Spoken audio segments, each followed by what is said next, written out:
Gaat die lekker, Joris? Wat zijn we aan het doen? Afwassen. Ah, eindelijk. Heerlijk. Hoe lang staat hij er al? Hey, in plaats van te filmen kun je beter afdrogen, of niet? Ah, dat had je gedacht. Hè?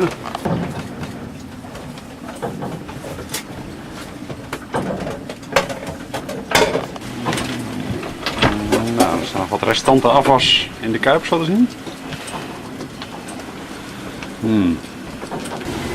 En daar buiten in de verte zien we een wonderlijke opkomende maan. Helemaal vlak boven de horizon, vlak boven de zee. Zo, en zo ziet het er een uurtje of anderhalf later uit. Met de maan gestegen boven zijn standpunt.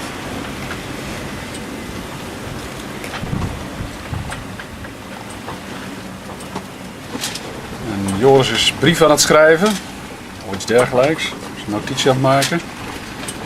En intussen is Fred bij de kaartentafel bezig om te kijken of de aanloop van Madeira een beetje te doen is. Aan de hand van informatie uit de pilot, wat niet echt natuurlijk een volwaardige zeekaart is. Maar zo te zien is er wel uit te komen.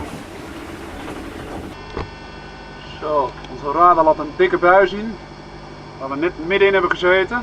En als we buiten kijken, ja, dan zien we daar alweer een waterig zonnetje aan de horizon verschijnen. En over de andere boeg, daar ja, zie je inderdaad een zonnestraal. Of eigenlijk een... ja, het is een halve cirkel eigenlijk. Het is natuurlijk een regenboog, corrigeert Joris mij terecht. En als we hem even volgen, zal ik proberen te doen, ondanks het feit dat het nogal volgt zoals je ziet. Dan zie je dat het een halve cirkel is. Daar eindigt hij. Het is echt een prachtig gezicht.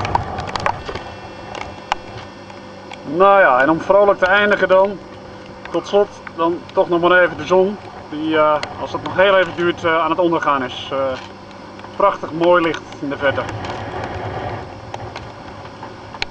En dan zien wij hier het bijzondere natuurverschijnsel. Dat na elke zonsondergang er weer een zonsopkomst is. En wat neemt ons oog waar over de andere boeg gezien? De eilanden Porto Santo en Madeira. De eerste eilanden, het eerste land wat we na ruim 14 dagen zee weer te zien krijgen.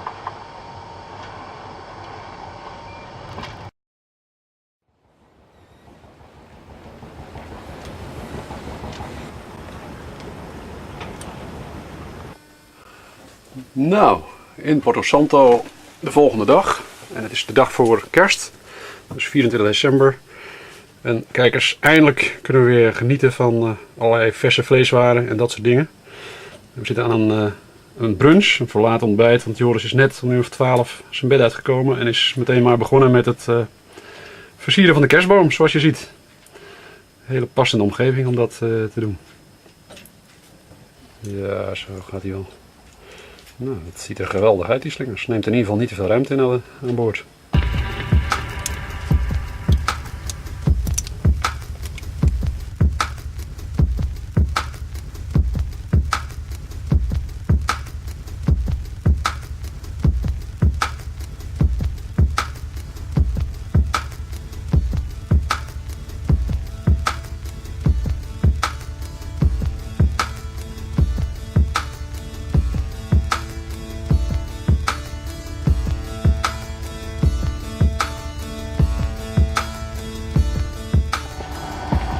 Zo, dat is waar de kerstboom nu ligt.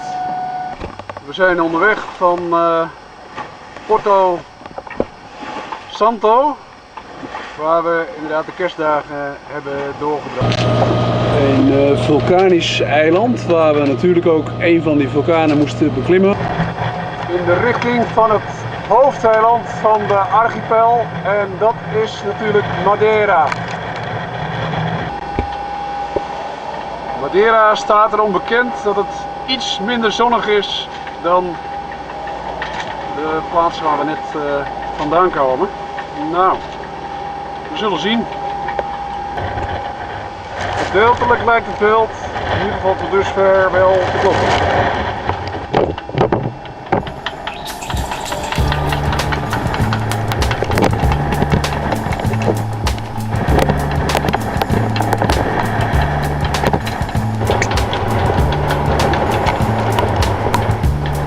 Ja, toch een tikje bewolkt zo te zien.